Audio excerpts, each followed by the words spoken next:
Before we write a program in a given language, it's best to write what is called an algorithm first. An algorithm is the sequence of steps that you need to go through in order to solve a problem.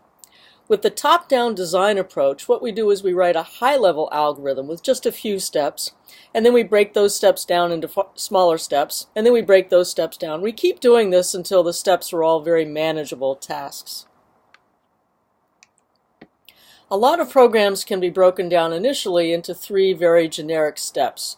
The first is to get the input, whatever it is you need for the program. Then you want to do something with the input. Usually what you do is use it to calculate some result or results. And then once you have the results, you want to print or display them on some kind of output device. So three basic steps: get the input, do something with it, for example, calculate, and then print or display. Then with a lot of programs, these steps can be further refined. With a modular program, all of these small tasks are implemented separately. So you have some kind of main program or script that calls other functions or subroutines to do the actual work, each one implementing one of the tasks. This is going to be our ultimate goal, but there's a lot that we have to learn before we can get there. For now, we'll just be working with the main program or script.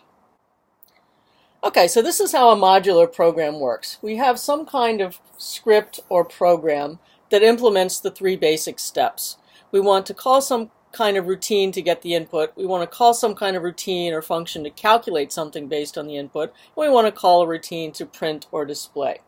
So the way it works is that this script or program starts by calling some kind of a function or routine that executes commands that are going to get input and then returns that.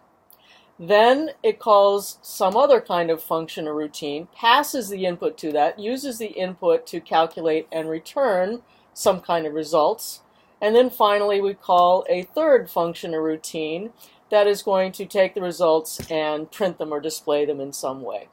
So we're going back and forth from this main script or program that calls other routines or functions that do the actual work.